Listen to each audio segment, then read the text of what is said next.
প্রিয় দর্শক সবাইকে আমার সালাম ও আমার চ্যানেলে সবাইকে স্বাগত।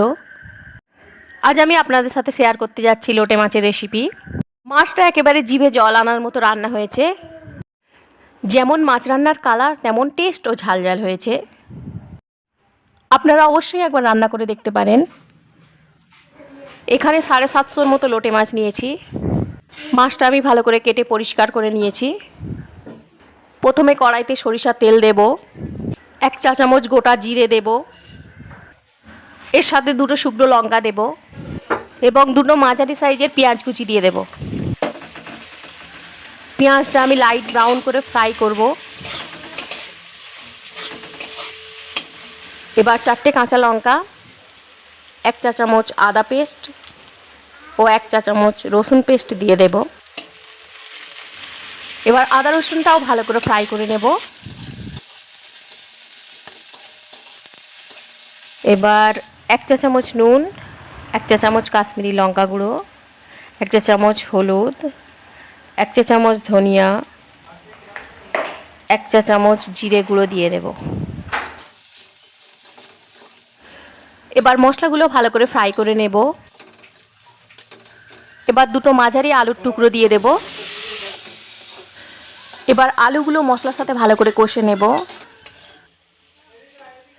নিচে ধরে যাচ্ছে তাই সামান্য জল দিয়ে আলুগুলো কিছুক্ষণ কষবো।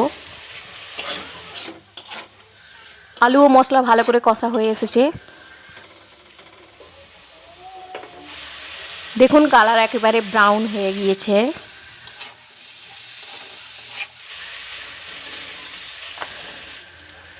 এবার একটা টমেটোর টুকরো, ধনিয়া পাতা কুচি ও এর সাথে 1 চা চামচ কাঁচা লঙ্কা পেস্ট দিয়ে দেব। আপনারা যদি ঝাল বেশি পছন্দ না করেন তাহলে কাঁচা লঙ্কা পেস্ট দেওয়ার দরকার নেই। তবে এই মাছ যত ঝাল ও শুকনো শুকনো হয় ততই বেশি টেস্ট হয়। টমেটো ও ধনিয়া পাতাটাও কিছুক্ষণ কষে নেব।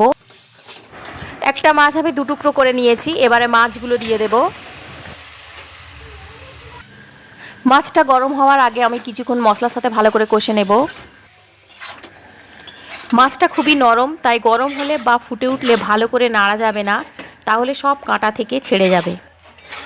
এইভাবে নেড়ে আমি মাছের সাথে মশলাগুলো ভালো করে মাখিয়ে নেব। এই মাছটা অনেকে কাঁটা ছাড়িয়ে কিমার মতোও রান্না করে, সেটা করলেও ভালো টেস্ট হয়। দেখুন মাছ এবার ফুটছে। এবার আমি তলার দিক থেকে খুন্তি দিয়ে হালকা করে নেড়ে দেব। এবার মাছ ও আলু সিদ্ধ হওয়ার জন্য ঢাকা দেব। দেখুন মাছে এখনও জল রয়েছে। আবারও আমি নিচের দিকে আলতো করে নেড়ে দেব, নাহলে তলার দিকে পুড়ে যাবে। মাছটা কিন্তু একেবারেই ওলটপালট করে নাড়া যাবে না, তাহলে একেবারে গলে ক্ষীর হয়ে যাবে।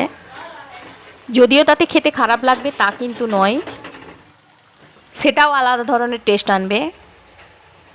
দেখুন মাছের জল প্রায় টেনে নিয়েছে এবং নিচে পোড়া পোড়া হয়ে গিয়েছে।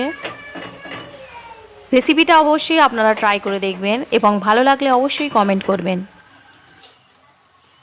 আজ এতটুকুই, আবার পরবর্তী রেসিপি নিয়ে হাজির হব।